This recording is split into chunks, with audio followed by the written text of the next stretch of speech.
I'm Eric Westrich, and you're watching Startup Show San Diego, a startup TV show about startup companies.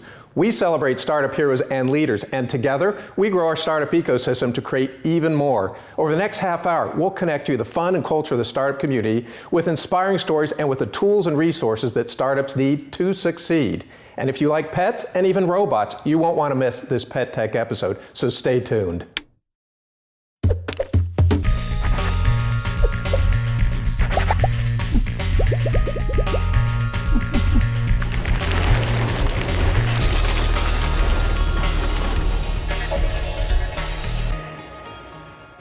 Welcome to Startup Show San Diego. Today we're talking about startups in the startup community and pet tech with an expert panel and even robots for pets. And to start off, we have startup hero Austin Neudecker, who you can find helping people at startup events everywhere. Besides being a co-founder of Startup San Diego, an MIT and Wharton graduate, and a recovering venture capitalist, Austin is in charge of growth for Rev.com. Austin, welcome. Thanks, Eric. Pleasure to be here. Now, as a startup, I'm still making lots of mistakes, as those on my email list last week found out. Sorry about that, guys. So if you were Startup San Diego, what's the first thing you would do right now? The first thing I would do, well, I mean, everyone's going to make mistakes, right? It's part of the startup culture is really, I would say that the startups that do really well are those that have quick learning cycles. So they go out and they try something, and when it fails, they're measuring all the time. They're the fastest to learn from that and try a new thing. So I think failure is really part of our DNA as startups. It's who can have these little failures faster and who can learn from them and adjust to them. Great, so I'm failing fast, I think. Okay. We'll keep it up. So getting into the startup community, last month we just had Startup San Diego, one of the biggest events of the year.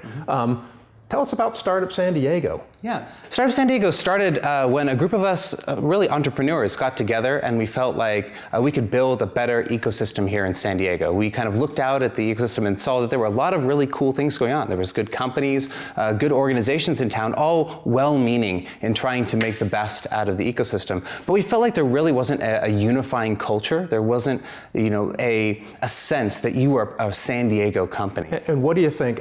Startup Week, of course, is a big part of that. What do you think the highlights of Startup Week were? Yeah, so when we started Startup Week, it was really a pure expression of that, of let's all get together at the same time and celebrate the good stuff that's going on in town. I was super excited to see this Startup Week, bigger and better than any year in the past. It's our fourth year doing it. We had about 3,000 attendees this year, over 150 different events.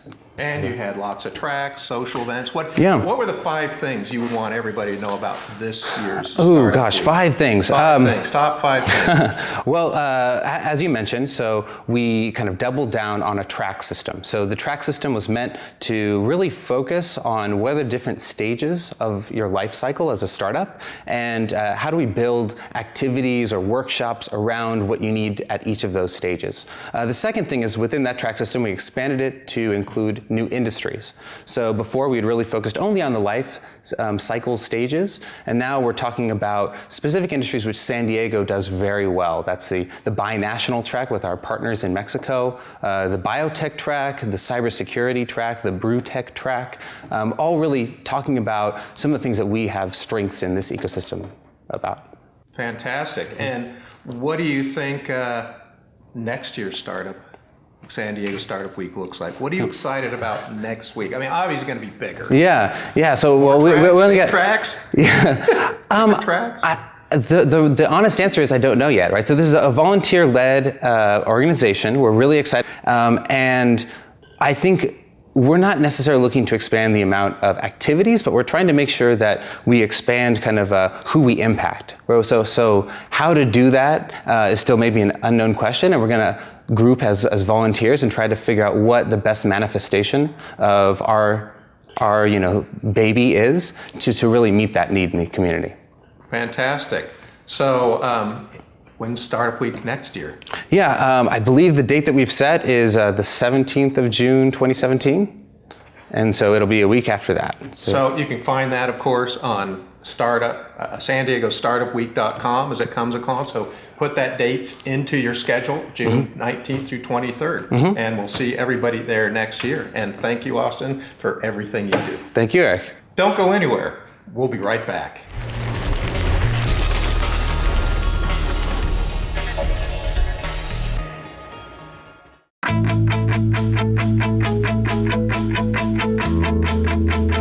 small space, maybe in your home or in an office environment, that you'd love to turn into a freestanding broadcast studio. I'm talking about in a really small space if you need to. Something that would include a chroma key backdrop, custom lights, a media grid that could be moved anywhere very, very quickly, and monitors, cameras, all the lighting you need all in one place that would be totally clutter-free and not leave a trace behind. I'm talking about no holes. Well, this is a big idea. It's called iStudio, and what the iStudio team does is meets with you, looks at your space, and helps you configure a completely customizable, personal, portable broadcast studio and studio environment that can be used for practically any purpose. You could create products inside it, you could broadcast a message, you could bring in guests, but you can also continue to use this environment as an office as well. So you can mount any number of monitors in front of you. Maybe it could have statistics on it, it could have keynote presentations or PowerPoint if you're doing corporate presentations, but more importantly, you could control and configure everything yourself if you want to, or even bring in an assistant. What's really, really nice about iStudio is it's completely customizable and, like I said, clutter-free as well. So all you need to do to take advantage of this and find out more is meet with your iStudio team. They'll ask you a little bit about your space, what you want to do with the system, and what your outcome and goals are, and they'll find the perfect equipment and the setup, the lights, the chroma key, the wall environment, the screens, everything you need all in one place. So check out iStudio right now.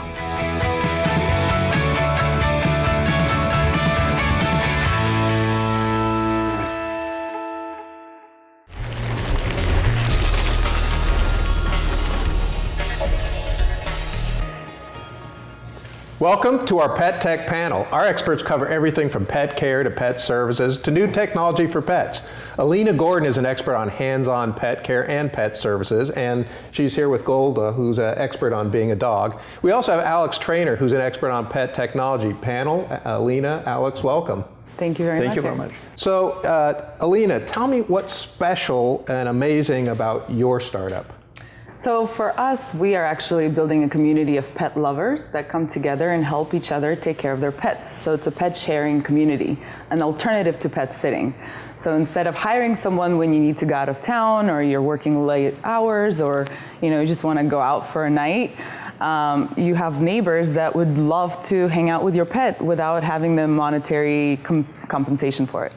Very nice. And Alex, in your technology you've been doing, what is amazing about what you do with Pet Wireless? Thank you. Glad to be here, by the way. Very happy.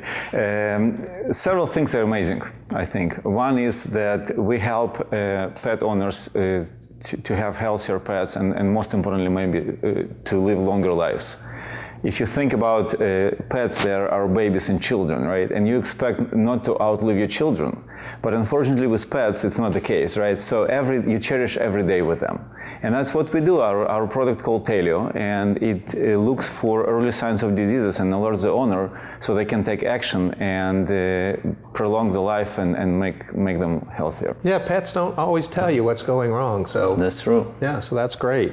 You both have been in the pet community, pet tech community for a while. How has the pet tech community from where it was just a few years ago today? What are the biggest changes you've seen? I think it's done strides in technology and devices and community. I think today people are much more willing and able to try new things pets, like you said earlier, they're like babies. So people are willing to spend on clothes, on tech, on gadgets, create more events for them, make their life a little more happier because they can afford to, especially here in the US. And Alex, what do you think? So I'm a technology guy, right? So let me say a little bit about technology. So the big revolution that enabled this pet tech connected devices is advances in wireless technologies. Low power and Wi-Fi everywhere, right? And it allows us now to create devices that basically monitor our pets without interfering with their lives or with our lives, because we are super lazy, right? We are zombies. We just go about our things, and it's hard for us to remember, to do every day something with your pet, to measure something every day, right? So now we have this technology doing this for us on a daily basis, completely in completely non-invasive, unobtrusive way. Well, my son gave me a Fitbit, so are we talking Fitbits for dogs, basically? Among other things. So there are wearables for pets, but there are also non-wearables. So for example, our product, same as Clever Pet product, by the way, are non-wearables. Those are standalone devices that create value for pets and their owners, and also for veterinarians. Very good. And what's the most exciting thing right now, today in the community right now? What are you more excited about today than you've ever been before as far as the San Diego PetTech startup ecosystem? So for me, it's really the community that's coming together with the ease of apps, with the use of technology, that we can literally have access to pet events, to veterinary, to anything you can imagine out there. It's all really just within a click of a button, and I think that's really bringing people together and at the same time allowing them to share what their experiences are. So one of the exciting things for me is that such a successful and huge company as Qualcomm actually got into the pet space. They've developed a product called TAG, T-A-G-G, also known as the Pet Tracker. It's a combination of Fitbit for dogs plus a GPS tracker for dogs. The company was spun out of Qualcomm, merged with another company in the Bay Area called Whistle, and together the combined company, still called Whistle, was acquired by Mars Pet Care earlier February this year for $117 million. It's $117 million US currency, right? So that's a super exciting thing, right? That pushes entrepreneurs to go into this and say, hey, we love pets. We love exits. What's not to like? Well, and more people have been bringing pets with them. I know a lot of people work at home just to be with their pets. And I know Christine Takar was telling us at EMIS, they've got a whole pet-friendly building. I know Petco just did the world's record on enough people to bring pets, and I guess you can bring pets, maybe anything. They've got a video on their website talking about pets. Have you seen this from your point of view, more people wanting to bring their pets, and how do you see this pet technology helping people bring pets more into their lives during the day?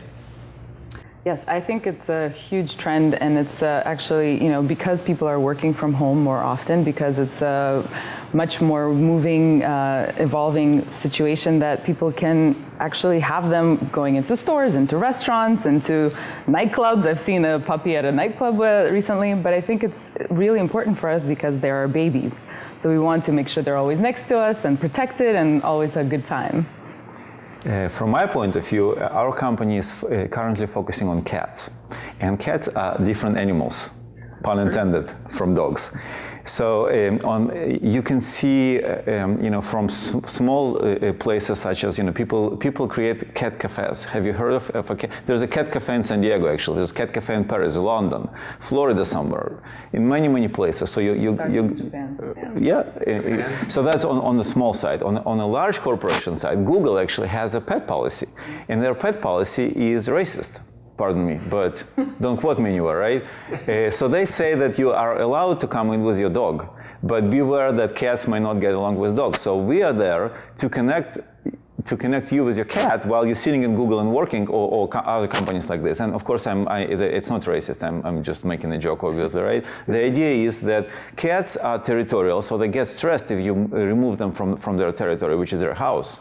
So if you want to keep connected with your cat, you need the help of technology, and among other things, we do that. So if you were a pet starting today, a pet tech person, what's the biggest opportunities?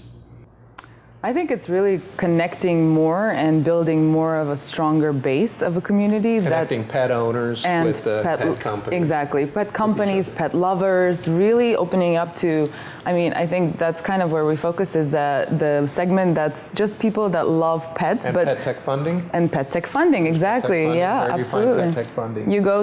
If you go on angel.com, they actually have a whole pet tech funding section. Fantastic. Any last words, Alex, on opportunities? Yeah, I think that there are only 65% of U.S. households only own pets, right? We would like this number to be larger, and millennials are now going that direction. Very good. Alina, yes. Alex, thank you much for being here.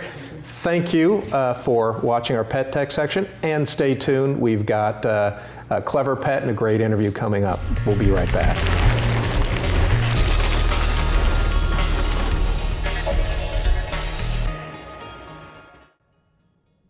Hi, I'm Eric Westers, and I'm excited to be here at San Diego Startup Week. I'm also excited to have Raj Sanghvi of Bitcot with us.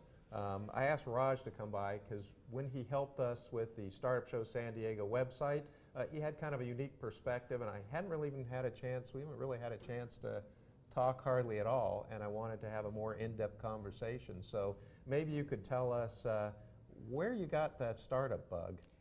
Thank you for having me here, Eric. This is a great opportunity for San Diego Startup Week, and my background is working on enterprise software, worked with a lot of Fortune 100 companies, and the biggest pain point was the red tape and slowness in the process.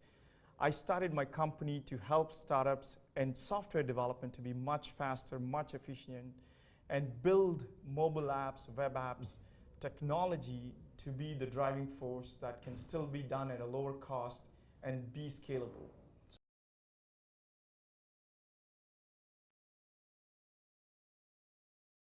Who doesn't love sharing great experiences?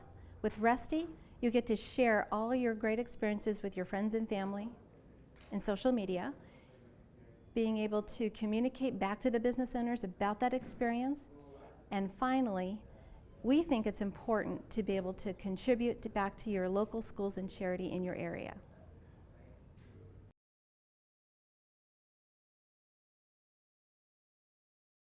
At Rusty, business owners tell us that they do not have the comprehensive solution that helps them to understand their customers and to sustain great growth in their business. There are different types of print media and coupons and punch cards.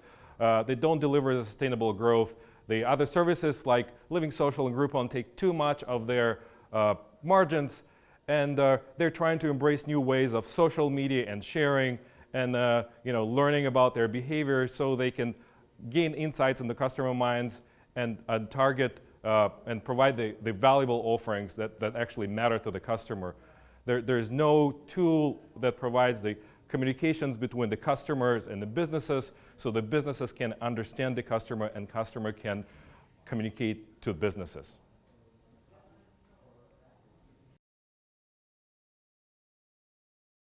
Welcome to Startup Show San Diego. My name is Alina Gordon and I'm with Stanza Pet, and we are here today at Third Space filming on entrepreneurs and startup pets. We actually took the time to sit down and look at how pets actually contribute to the working environment of entrepreneurs. So there is a statistic that's quite interesting which says that by 2020, millennials will actually take up 50% of the workforce. As today, millennials are starting to have kids much later in life, we are looking to adopt pets much earlier in life. So I think the driving force for any corporations, if they really want to make them more acceptable and more nicer and inviting for the millennials, would be to accept the pet policy. This is something that startups, I think, have taken the lead on. So more pets, more startups, better corporations. Hello, Kristen. How are you? I'm doing great. How are you? Wonderful. Thank you very much for being here. So who do we have here with you? This is Teddy Bear. Teddy Bear. And how old is Teddy? He's 3. He's 3. Very nice. And you work with? Lone Hero. Awesome. And what would you say are the most amazing things about being able to bring your dog in to work with you that you feel personally? Lower stress. It makes people feel a little easy about things. Kind of makes things less serious. Yeah. Do you feel like you also can spend a little longer maybe at the office because you don't have to rush Absolutely, home? yeah. So I don't have to worry about going home, letting him out, getting home to feed him. Yeah. He's got everything he needs right at the office. Definitely. We consider him one of the founders of the company. Oh. He's been there since day one, so he's been there and supporting us through the building and all the stages that we've gone through. Amazing. So what's one good story you can tell maybe of a day at work with Teddy? Pretty much every day is a good day with Teddy.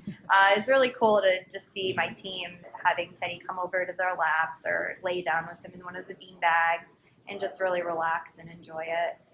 People like to take him for walks. It's kind of like he's just everyone's dog during the day. Very awesome. Yeah. Do you think everyone should be able to bring pets to work? Absolutely. Within reason, if the pets get along Yeah. and they're not too distracting. But I think that they bring a lot of joy, and stress relief, I think, is mainly the thing. biggest. Just being able to touch him, I'm like, oh, I just feel so much better right now. Well, thank you so much for bringing him in, and such a pleasure meeting Teddy and you. Thanks. Thanks for having me. Absolutely. Teddy loves it. For me personally, having a pet around, I have a couple dogs and a couple cats at home, and having the ability to have the kisses at any time of the day and cuddles that I need, it really helps to facilitate the creativity that I need to continue growing and continue creating the startups in my life. Hi, my name is Carrie Basham. I'm the owner of iPlay, and I'm so excited about this because we have this awesome new laptop case. We also do tablet cases, sleeves, and we have this removable Velcro piece which you can customize, and you can put anything you want on your bag, and you can express yourself to the world any way you want. And I think it's really exciting. Oh, and the other thing is it doubles as a mouse pad for all you old school people that still use a mouse like I do. And I'm really excited to bring it to the world.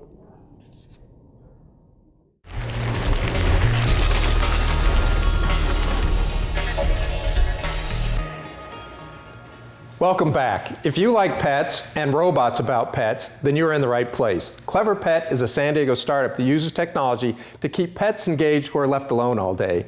And Leo Trottier, co-founder and CEO of Clever Pet, is here with us. Leo, welcome. Thanks, Eric. So I remember when I was at the Answer Center working with an IoT company, Lockbit, we used to see Dan Knudsen playing with this big box that became a smaller box with lots of gears and finally started looking sleeker and then even had somebody standing on it, which was pretty impressive. So I enjoyed watching that journey. And then I enjoyed watching you as one of the finalists at the PetTech competition at San Diego Interactive Day. And by the way, everybody can see that on the StartupShowSD YouTube channel. So you've gotten a lot of attention. It's pretty exciting stuff. Tell me, in getting in this, did startups find you or did you find startups?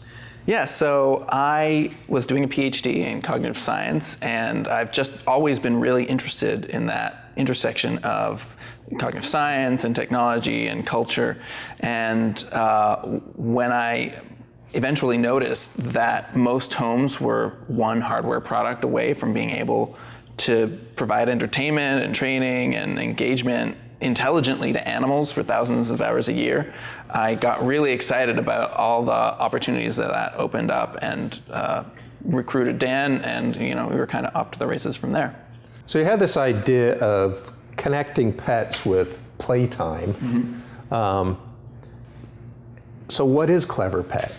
Yeah, so the Clever Pet Hub is kind of like a game console for your dog. The way that it works is, in the morning, instead of putting your dog's food in a dog bowl, you put it in the Clever Pet Hub, and then over the course of the day, our software teaches your dog by giving him a single piece of his food when he solves little puzzles.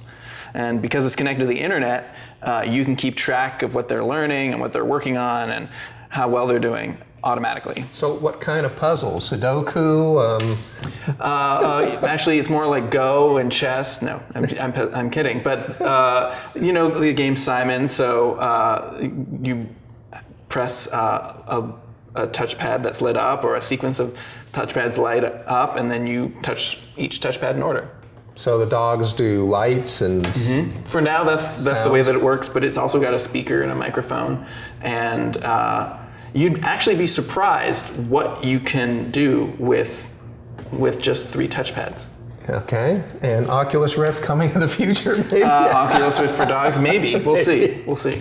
So what was the biggest challenge? You had this vision of engaging dogs, keeping them entertained, pets entertained, and you had to roll this out. What was the biggest challenge you had trying to roll this out so that every household could have one? Yeah, so I would say raising money is a big challenge for any startup. And when you're raising money for a hardware company that's building hardware for dogs in a new category, it's harder still. Each of those things compounds the challenges. So that's definitely been the trickiest thing that we've had to get through. Do you have trouble explaining that to venture capitalists and people with funding, or your Kickstarter people? Do they pretty much get what you're doing? Is that pretty clear? Yeah, people will understand what we're doing. But the thing that is really important to convey is that this is not just a game console for dogs, right? But this is actually an opportunity like a big business. Okay, so it's a business for them, for dogs. It provides entertainment. Why do dogs need to be entertained? Just for fun? Well, if you think about it, your day consists of things that you have to do. You have a job and you spend your time like at your job or with friends or watching TV or whatever. Dogs live for their people, and now most people, instead of living with their dogs all day or living on a farm or taking their dogs hunting, people keep their dogs in small apartments, and so dogs feel restless and anxious and they want people to be around, and as a consequence they get really, really upset and they act out. Sometimes they tear up your shoes or sometimes they destroy your couch or all sorts of different things. And so what we really want to do with Clever Pet is at the beginning, at the very least, address that pain point and kind of give dogs a job. So speaking of that pain point, what's the best thing any of your customers has said, the results of Clever Pet? Yeah, people have said that they love their Clever Pet hub. We're shipping now, and that's really exciting. The quotes we're getting back are fantastic. Things like, we love Clever Pet, but thank you so much. You've restored my faith in Kickstarter. Another great one was one individual noticed that her dog was left-handed. And so that was an amazing result. We'd never have expected to see that. Last quick question. Can cats play Clever Pet? Of course, yeah. A cat was one of the very first Clever Pet Very good. gamers. Well, Leo, thank you for everything you do. you. Thank you for helping connect us with the startup community and technology, and we look forward to seeing you again on a future show. Thank you for connecting to our startup community and helping us grow our startup ecosystem. Also, thank you to our sponsors, IStudio, Resty, iPlay, and Bitcot. Don't forget to connect with us on StartupShowSD.com and at StartupShowSD on Facebook, Twitter, YouTube, and Instagram. See you next time.